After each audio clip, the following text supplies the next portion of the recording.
Welcome to Crossroads. I'm your host, Joshua Phillip, and today we have Trent England, Director of Save Our States, and he's talking about something I never thought we need to talk about, which is protecting the Electoral College. Yeah. Go figure. I know. I mean, it's been around since George Washington with very few modifications, and yet here we are today. It's under attack. So tell me a bit about why you started this organization and what you saw coming, because I understand you started this before it was ever a foreseeable issue, at least for most of us. Yeah, I mean, I've been interested in the Electoral College since the 1990s when I was in college and studied it a little bit and just thought, wow, the framers of the Constitution, brilliant, right? I mean, this is something they really made up. They invented the Electoral College system. And then after 2000, there was a campaign created in California called National Popular Vote to basically hijack the Electoral College and manipulate it in a way that would undo the state-by-state nature of the system. And so in 2009, I created Save Our States to really make the case why the Electoral College is important, why the National Popular Vote campaign is dangerous. And yet it was kind of a sleepy issue until the last couple of years, and now there's a lot of people asking those questions, which has been great. It's a great opportunity to educate people about why our Constitution is just such a genius document. Interesting. So positioned well for the current conversation. Yeah, nicely done. Yeah, geez, I never saw it coming. So, yeah, I mean, it's interesting. There was a big push to abolish the Electoral College in the 1950s, and John F. Kennedy, as a young senator, was actually the defender of the Electoral College back then. And then there was another big push in the 1970s to abolish the Electoral College, and that actually, I mean, it came really close to passing out of Congress and being sent to the states to ratify. But since then, it's kind of died down, and it's been an issue where the more people look at it, I think the more they realize how fortunate we are. But we go through these periods of time where people, we take our Constitution for granted, and then it's kind of easy for some outside agitators to come and say, oh, we want to tear this part of the Constitution out. Yeah, no, it's an interesting discussion, and we were talking a bit off camera, of course, about the ideas America was founded on, the genius of the Constitution, and I've been researching myself, reading old letters and notes and, things like that, going back to the founding of the United States. And the ideas of what a constitutional republic was and how that differed, for example, from democracy. Now, Washington was very adamantly against the democratic societies, as he called them. And, of course, they're now called the Republican Democrat societies, which are ironically the foundations of the modern Democratic and Republican parties. Which I think, and it's unfortunate now that when people go back and read Washington's letters, they think he was being critical of a party system. Yeah. But I think that's actually misrepresenting what he was critical of. At the time of Washington, from what I've read, the idea of democracy was actually kind of a bad word. Yeah. Because it went against the idea of the Constitution, the idea of a constitutional republic. Because the constitutional republic, from what I get, was this idea that there is a law that is higher than government itself, right? Yeah. And democracy was seen as more of a form of mob rule that could change the laws and change the way things are done based on the whims of the moment. And if you get to group together and say, hey, should we hang this guy? And everyone raises their hand and says, yes, you hang him. Is that then legal? Yeah. Or is there a higher principle you should go by when judging such things? And America was based on that higher principle that we have 3 branches of government, legal systems, laws, and stuff that should not be changed based on what you want to do at any given moment. Yeah, and I mean, that's a truth that we need to rediscover as a country, because you can't claim that what you value most are individual rights, and then at the same time claim that the fundamental principle of government is democracy, right? Is just one person, one vote, and that's all there is. These two things are in conflict, and any mature person on reflection is going to discover that. These things come into conflict throughout American history, and whether we call it mob rule or we call it the will of the stronger, I mean, the idea that we can just leave everything to democratic control is a rejection of the idea that individuals have rights. And that's what the founders, I think, did so well, is they understood that principle, and then they looked at history to figure out what are the governing systems that seem to do a good job protecting individual rights while still keeping the people in control in some ultimate sense, right? Because the power of government comes from the people, but that doesn't mean that the people are always right. So how do you balance that out? And our Constitution just does that really well. I mean, it's one of the funny things about talking about the Electoral College. I find some people think that, well, every other country, don't they just have a direct election for their president? And it's not true. A lot of other countries have either modeled themselves on the way we do it, or they've modeled themselves on Great Britain, and they have a parliamentary system which is actually similar to an electoral college. And people don't realize, we're victims of our own success. There aren't as many examples of bad governments around the world today. I mean, there are plenty of bad ones, right? But there are fewer because so many have modeled themselves off of what we do. That's an interesting principle, a very interesting principle. Now, when you talk about the reason why the Founding Fathers created the Electoral College, I think this is an interesting discussion because it's something maybe people don't understand these days. And we talk about one of the big topics we have now is the little man getting crushed by the group, right? The minorities getting crushed by the larger group of individuals. And really, the way the Electoral College was formed and the way the Constitution works is to make sure that doesn't happen. Yeah. To make sure the majority doesn't crush the minority, because from what I get, a lot of the people who founded the United States were individuals who were persecuted in their own countries, who came here to seek religious liberty because they were a minority religion or a minority group in their own countries. And coming here and having very different cultural pockets throughout the country, right? And each creating their own culture and making sure that the larger one next door didn't try to crush their own principles and beliefs. And so I think the Founding Fathers understood that that was the makeup of the United States. Right. Yeah. Anyways, but I think the Electoral College is part of that to make sure that was not changed. That's what James Madison said at the Constitutional Convention, which is really, really addresses our contemporary debate head on. He said, look, a direct election, national popular vote, sounds like a good idea. I mean, Madison says this. He says, I favor that idea in theory, but he immediately points out exactly what you said. The practical problem is that people aren't just dispassionate. People don't care about their neighbors as much as they care about themselves, let alone their neighbors 3 states away. And he said the problem is the biggest population centers would control everybody else, and that's unhealthy. That kind of rigidity where you have these centers of power that never change, and you have these people who sort of know, as long as I live in a rural area or a small state, I'm not going to have political power. That creates a kind of instability that's really dangerous for a government, dangerous for protecting individual rights. And so Madison said, let's do something different, right? Even though I've got my sort of bias over here, I've got my theory about how things would work, in practice, I understand we need to do something that balances out those minority rights. And that's kind of the tipping point at the convention, where then they send it to a committee and come back with the Electoral College as it is today, basically. Now, you told us that you of course started this organization at a time when people weren't really looking at this issue, but I assume you had seen the history of how different groups did try to get rid of the Electoral College, and maybe had the foresight to understand that this is a necessary discussion to keep alive in America on why we need the Electoral College. What was it in your own research that made you interested in this?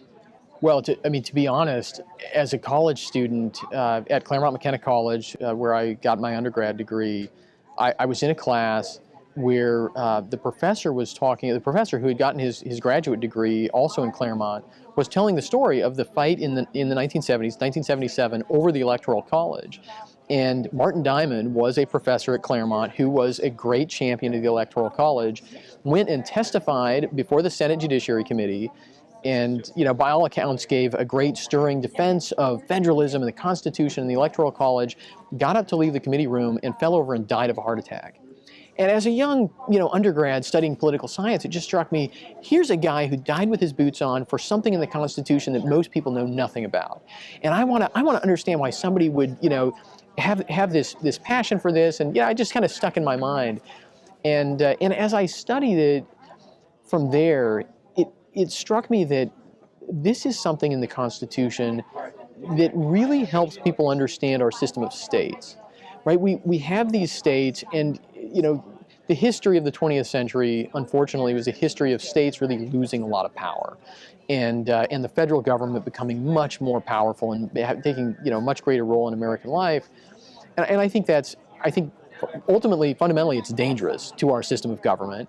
And the Electoral College, I think, is a good way to remind people, the Electoral College allows us to keep states in charge of elections. Well, that means that presidential appointees in Washington, D.C. don't run elections, right? You think that's a good thing? Most people think that's a good thing. The Electoral College means that we in our states get to determine how we do recounts, who gets to be on the ballot, how that works. We have a lot of say in this federal system, and we can learn from other states if they do it better than we can. And I found this to be true, that I can sit down with state legislators who are hearing about this issue and just say, hey, let's just talk through how this system works. And there's an openness about it because it's the Electoral College, right? It's not tax policy or abortion or something like that, where they already have these strong opinions that they've campaigned on. On this, they're really willing to listen and learn, and I think by understanding the Electoral College, maybe understand their own role in our federal system a little bit better, just in general. I think I think we have to do that if we're going to save our republic. Interesting. Now, in the current situation where you have groups talking openly, and even politicians talking openly about getting rid of the Electoral College, is a real push once again.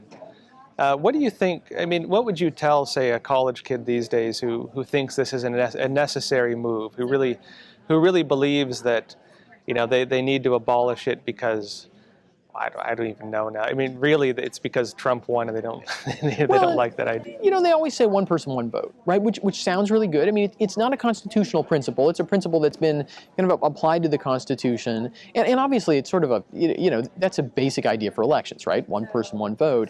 The problem is, I think what I would say to a young person is, especially if they don't like Trump, do you want Trump to have more power over elections?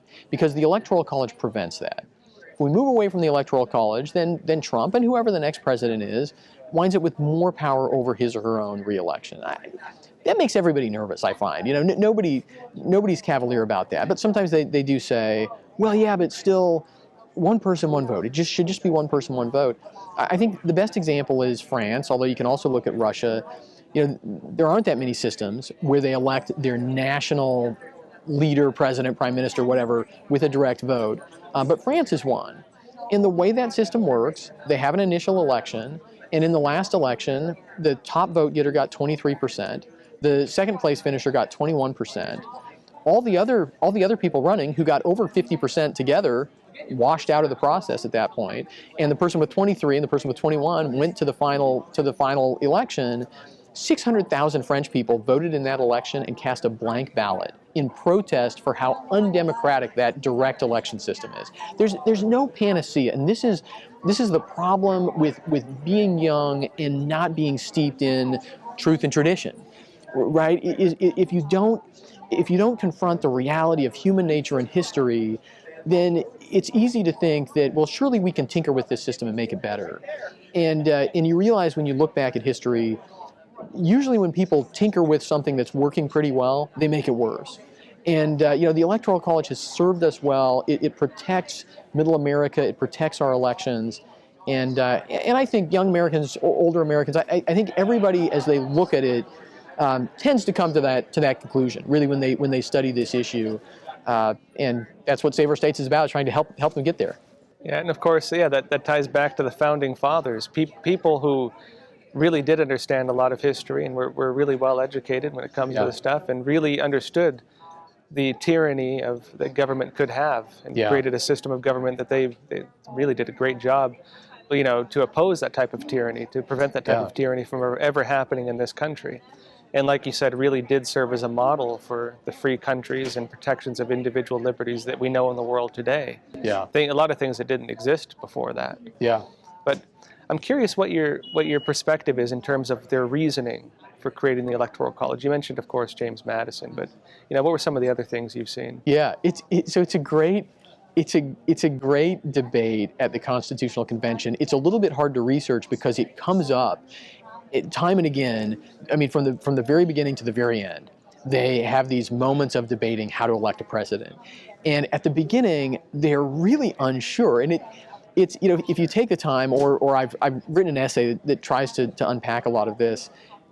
It's great to see how they reason about it, right? Because they initially proposed, the Virginia plan proposes just a parliamentary system. Congress would elect the president. And they're familiar with that kind of a system, but they instantly have all these criticisms, and the people advocating for it basically say, yeah, we don't disagree. Like, we've introduced a parliamentary system, but we concede that the problem is the president would then just be a servant of Congress. You don't really have two separate branches. You don't really have the same kind of checks and balances. So, hey, look, let's come up with something better. But then they're not sure, and so they leave that in. They come back to it here and there. I mean, they're still, at the beginning, they're still debating one president or more than one, right? Maybe a committee or something. They sort that out, and should state governors elect the president? Well, no, because then the president, then you don't really have a third branch. You just have somebody who's beholden to state politicians, right? So that was problematic. They even at one point, the proposal is made, and it's impossible from the notes to tell if this was really serious. But what if we had members of Congress draw lots? And then whichever members are chosen, a subset of Congress would be locked in a room, and they would have to choose a president while locked in the room, and they can't come out until they figure it out, right? And this is their concern about corruption and independence, and you read that and you just go, hey, really? Maybe we should. I don't know. Maybe that would be better. But there's a point where they start talking about, well, what if we had delegates from the states, and then they realize, well, if we had delegates from the states, but they just chose the president, and then they went away, well, then they're not really politicians, and you keep it in the states, so it's sort of like governors, but how do you balance state power? So then they go back to Congress, right? And the Electoral College math is based exactly on Congress, exactly on the Connecticut Compromise. So they put all these things together, and it's funny to see, you go through months of the Constitutional Convention where they all disagree, and it seems like they're never going to figure this out. And then at the very end, all of a sudden they go, well, wait a second, we all agree on this. We've actually deliberated and compromised and studied and thought about this.